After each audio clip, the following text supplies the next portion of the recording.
Let us face, without panic, the reality of our times. The fact that atom bombs may someday be dropped on our cities. And let us prepare for survival, understanding the weapon that threatens us.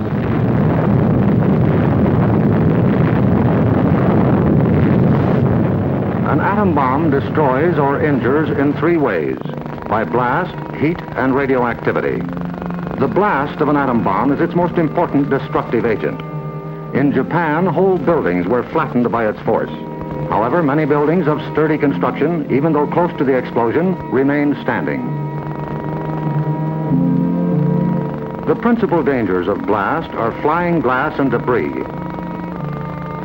the fires it may start, and the danger of being crushed in collapsing buildings.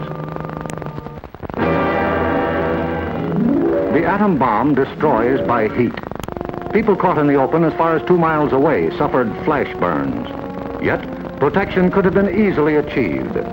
Here, a bridge post and rail shielded the surface behind it. Any solid material afforded similar protection. The third weapon of the bomb is radioactivity, thrown off at the instant of explosion. However, the majority of people exposed to radiation recovered completely, including a large percentage of those who suffered serious radiation sickness. Today, they lead normal lives. They bear children. Their children are normal. These, then, are the weapons of the atom bomb that we must protect against: blast, heat, and radioactivity. Our cities are prime targets for atomic attack, but mass evacuation would be disastrous. An enemy would like nothing better than to have us leave our cities empty and unproductive. If an emergency should come, our factories will be battle stations. Production must go on if we are to win. Our offices and homes will also be posts of duty, not to be deserted. With the knowledge of the first atomic explosions to guide us, our chances for survival will be far better than those of the people of Hiroshima and Nagasaki, if we act on our knowledge and are prepared. The first job is to look over your own home for shelter possibilities. If you live in a private home that is well built, the cellar is the safest place to be. The lower you get, the more barriers there are likely to be against blast, heat, and radioactivity.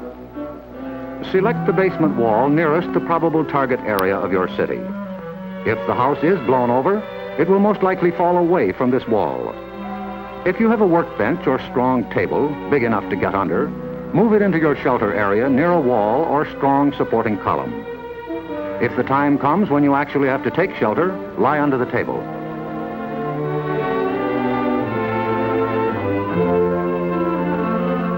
If you live in a home that has no basement, choose a shelter area without windows on the ground floor. An interior hallway is probably best. In time of emergency, the shelter area should be cleared of mirrors and other objects that might cause injury. If you live in an apartment house, rules for taking shelter will be posted in your building. Learn them. Also, learn the location of public shelters in areas where you work or frequently visit. There are many things you can begin doing right now. Fireproof housekeeping is one, so clean up that attic. Keep waste in covered containers. Don't let trash pile up in the yard. Set aside a small supply of canned goods. They're safe from radioactivity. Have a good flashlight on hand. Electric lights may go out. Keep a first aid kit and learn how to stop bleeding. Make a habit of keeping a bottle of fresh water handy. A radio will be important for receiving vital instructions. Finally, prepare the shelter area and collect all necessary shelter equipment.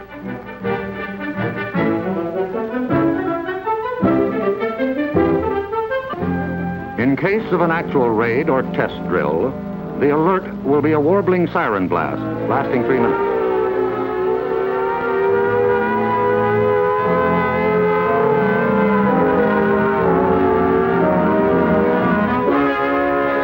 Once you hear this, act fast.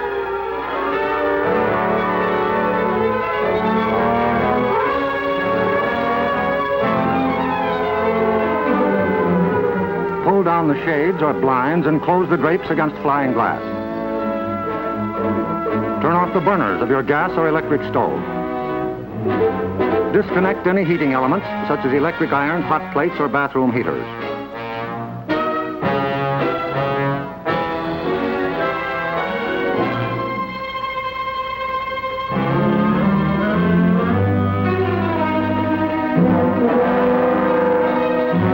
Close all outside doors, but leave them unlocked. Turn off the gas or oil burners.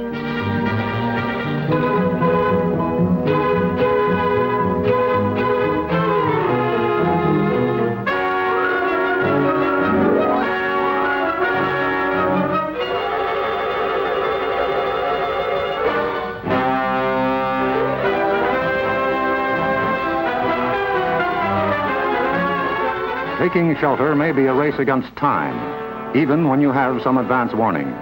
But possibly, there may be no time. An attack could come without warning. The sky would suddenly light up. If a doorway is right at hand, use it. If the nearest shelter is more than a couple of steps away, fall to the ground immediately. Flying glass and debris are immediate dangers, so stay where you are until you're sure it's safe to move.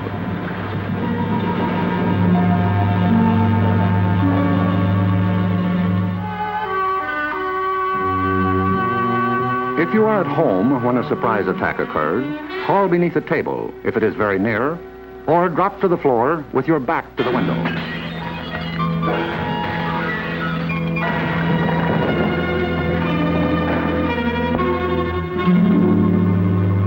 The immediate danger is over in about a minute, unless the explosion occurred near the ground or water.